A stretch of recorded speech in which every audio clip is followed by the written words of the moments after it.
This is my Gran's place, in case you were wondering. Well, the attic anyway. The rest of the house is spotless, as you'd expect. The only evidence of a life's work. I bet she'd be up here dusting and polishing if she could make it up the ladder. God, she probably shudders when she thinks about what it's like up here. Perhaps that's how attics got their dodgy reputation, for being a bit on the creepy side, sort of where there's shit, there's evil. It's like a refuge for me up here. I feel like I'm sitting in the front window of a furniture shop downstairs. It's so bloody neat and tidy. Now that's what I call creepy. Still, I shouldn't knock it. It's got me out of trouble for the time being. Or my mum wouldn't have taken me in. It's not that she doesn't like me, you understand. No, it was just that I had blue hair at the time and it clashed with her curtains.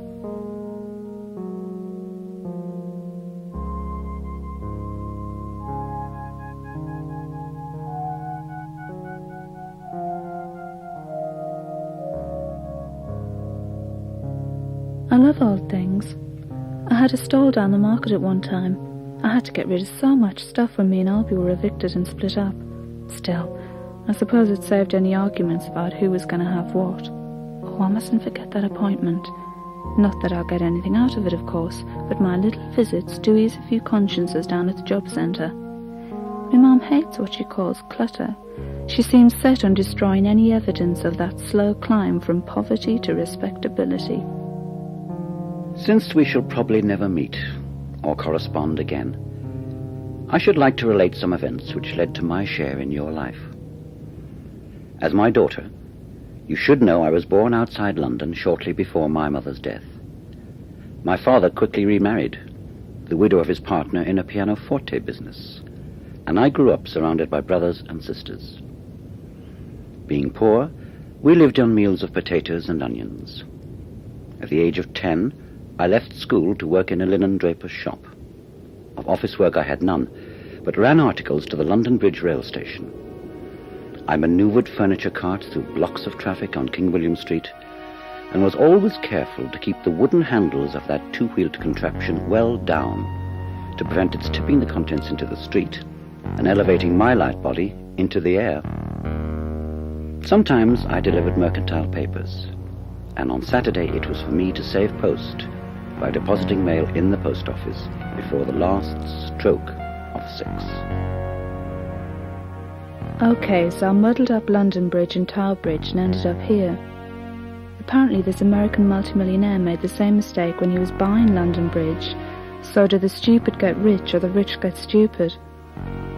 It doesn't sound as though great-great-granddaddy Freddie was getting rich, but then he was never short of a job or two. Perhaps I should have left school at 10. This old wharf would have been a busy place in his day. He probably worked round here if he was delivering shipping papers. I suppose he was sort of a Victorian version of a dispatch rider.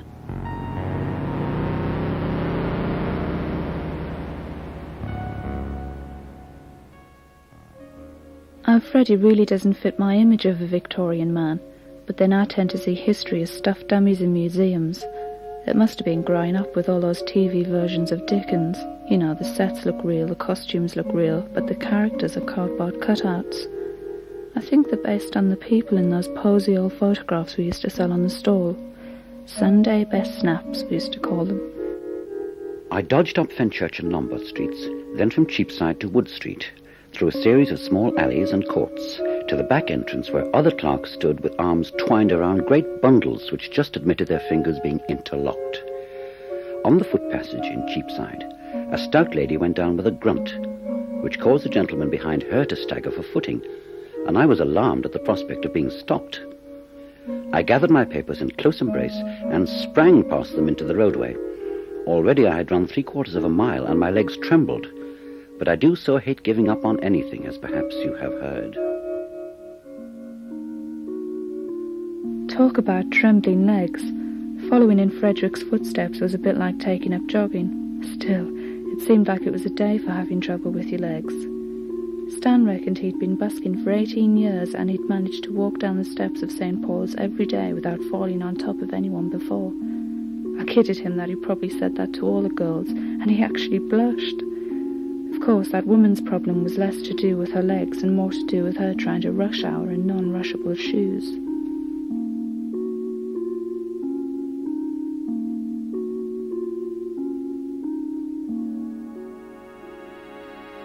A few yards from the post, the clock began to chime, and the hundreds crowding the thoroughfare redoubled their efforts, I along with the rest. I sprinted up the steps and threw my sack over the heads of the waiting mob with bundles on their shoulders. It flew through the open window, into the receiving room seconds before the gate shut down with a bang. I had made it, and still remember the satisfaction in that. But this life was a drudgery. These strangers squeezed all they could from me.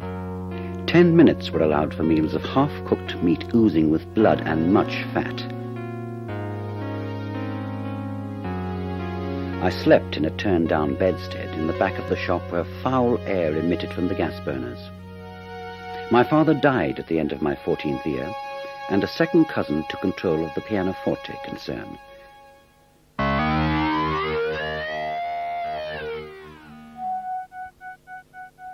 When he offered me an apprenticeship, I gladly accepted.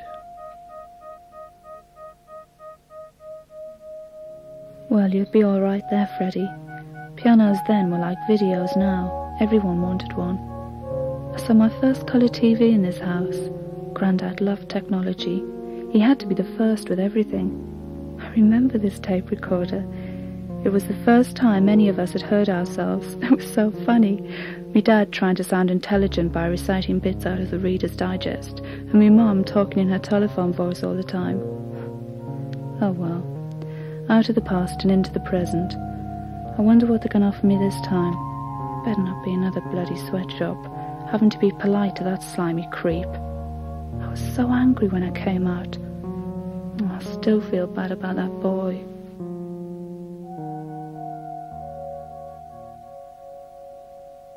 I started at 4 shillings a week with this cousin, who turned out to be a hard master.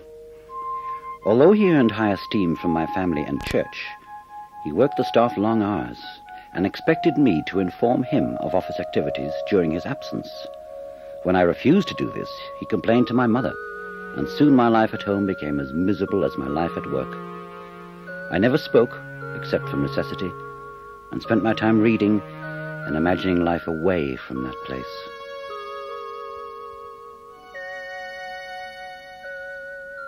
So Frederick liked to lose himself in books, huh? Perhaps that's why I found him in one. Libraries are good places if you're unemployed. They offer so much. A different set of four walls. They're warm in winter, cool in summer. You can get any newspaper or magazine. You meet a better class of vagrant. And then, of course, there's 1,000,001 ways to divert your mind from its normal psychotic course. Mind you, knowledge for knowledge's sake can become a little tedious. Well, I know I said I liked old things, but second and third-hand experiences. Need I say more? Each day I ate my lunch of bread and butter next to the pump in St. Dunstan's churchyard, and then wandered down to the river to watch the activity as the ship's crewmen broke for midday. The rest of the pianoforte staff were better off than I, and took their lunch at Rodney's coffee house, where a penny could buy a half pint, along with the privilege of sitting down and eating their prepared lunches at wooden tables. Yet I would not have traded my place by the river for that. One day I returned late, having fallen asleep on the embankment. Reproved for this, I told my cousin it was no wonder. I had little interest in making money, it bored me. I was sent home with the message I was useless, and a day later had the pleasure of seeing my indentures burned at a gas flame in front of witness.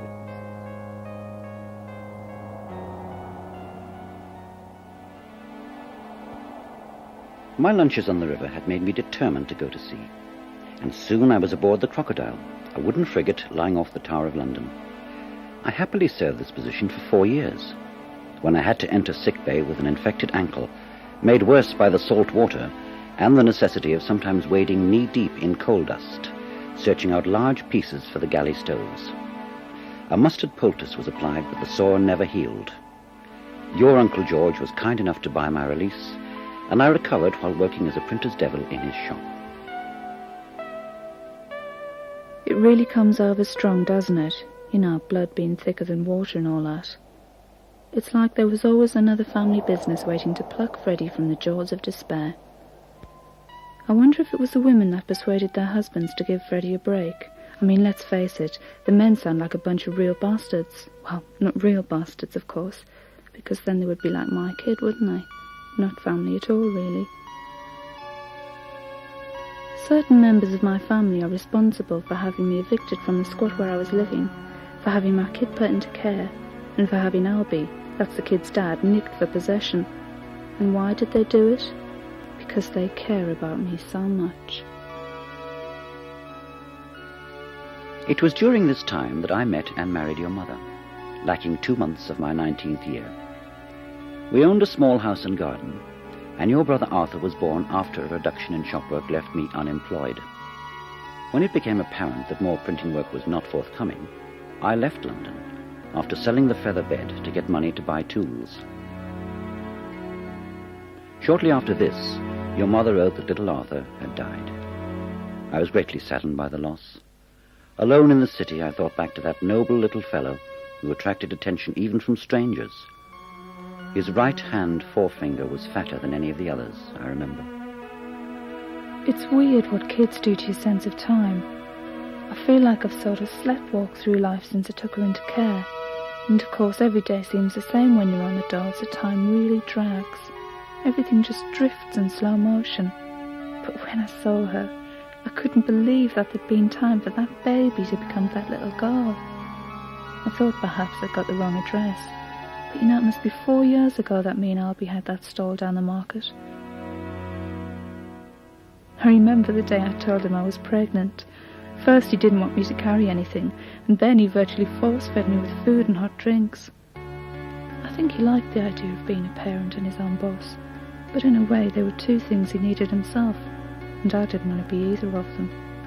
But they were good times, at the time. I began earning 15 shillings a week tuning pianos, and sent for your mother, who made our rooms in London as comfortable as possible.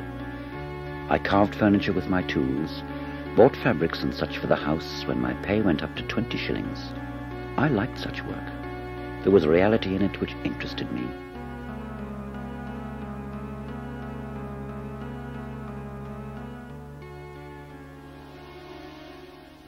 It was about this time that your sister Lizzie was born. She was a sweet, fat baby with a finely proportioned head. We were constant companions, and travelled to Hampstead Heath each Saturday to collect buttercups and other wild flowers. After our move to Kentish Town, we took advantage of its closeness to Camberwell to visit her grandmother. Once Lizzie went to a party dressed in white, with a wreath on her head. She wore kid gloves, fastened at the wrist with a pearl button, and carried a camellia carefully, as if afraid of bruising the flower. I give your mother complete credit for dressing the child, who, in spite of my disagreements with her, always managed to keep you children neat in the midst of poverty. I called for Lizzie in a cab, and tired from the party, she fell asleep with her arms around my neck and her face pressed against the shoulders of my serge overcoat. Oh, it may appear weak of me to dwell on these details, but I've so little of that nature to recall that they become doubly precious. For it was after this party that Lizzie became ill. She was put to bed on returning home and remained there until her death 2 weeks later. Once again the small grave in Plumstead churchyard was opened, and I viewed Arthur's white coffin next to Lizzie's. I had no tears for the meaningless funeral service, and was much criticized by her mother's family. They went so far as to blame my atheist and vegetarian beliefs, since I had refused to let the child eat flesh. This did not drive your mother and I closer, and soon after the funeral she left with our new infant, Florence. For a long time I thought it was one thing that had made me decide to split with Albie, but it was actually a lot of things. He seemed to represent everything that was bad about my life and not enough that was good. I know what happened would have happened, Albie or no Albie, but the way he handled it was all wrong. Instead of me being part of something that was happening to my baby, I ended up more like a witness.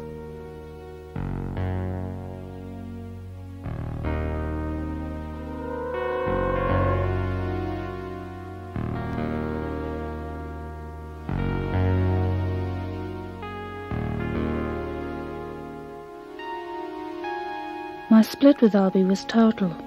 No phone calls, no letters, no desperate apologies, no let's still be friends. And what with London being such a good place to get lost in, no bumping into each other. Well, not until a couple of weeks ago anyway. I'd been in a big CND march and having brushed shoulders with about 100,000 people, might have expected to meet up with someone like Albie, but I didn't. I had to dash off for an interview at the Tate Gallery of all places, and that's where I saw him, still trying to make a bob or two out of the cultured classes. The parting of a man and woman, the terms husband and wife are detestable to me, is always a serious step. They never feel the same after. I remember walking the narrow streets near Westminster Abbey for 3 or 4 hours before I could induce your mother to adopt my system of diet, a compliance I felt necessary before I could resume my relationship with her. Finally she complied, but it was 7 weeks before she joined me, a delay which cost our reunion much of its interest. Nothing can thrive in an atmosphere of indifference. We lived as equal partners for 7 years and never quarrelled, but try as we did, we could never establish a common sympathy between us. So for many reasons, I gave up a good position and brought you and Florence to the United States. Small Harry remained in England with your mother. I promised to send the money as soon as I was able.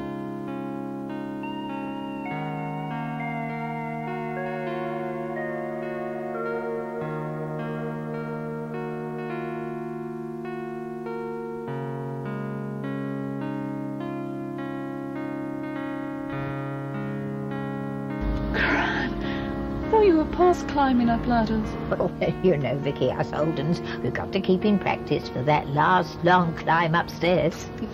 Poor old thing. Are you sure they're going to keep a place for you up there, then? I think I deserve an interview at least. And I always keep appointments, not like some people I know. No, I've forgotten. I'm on my way. Still, I reckon I'll stand more chance of getting a place in heaven, sins and all, and getting a job out of that lot. And talking of heaven, thought our family didn't go in for all of this religious stuff. What have you got there? I've been checking out the ancestors. Old Frederick here. My grandfather. Yeah, bit of a rebel, wasn't he? What? Vegetarian, atheist, into free love. He had his good points, and I think he was quite keen in being remembered by them. Free thinker, that's what he thought he was. So you don't think he made the grade, huh? No, he was a free thinker, but, unfortunately, he wasn't quite so generous when it came to other people's thoughts. Oh, and he led his poor wife and kids such a right song and dance. That's the conclusion I came to.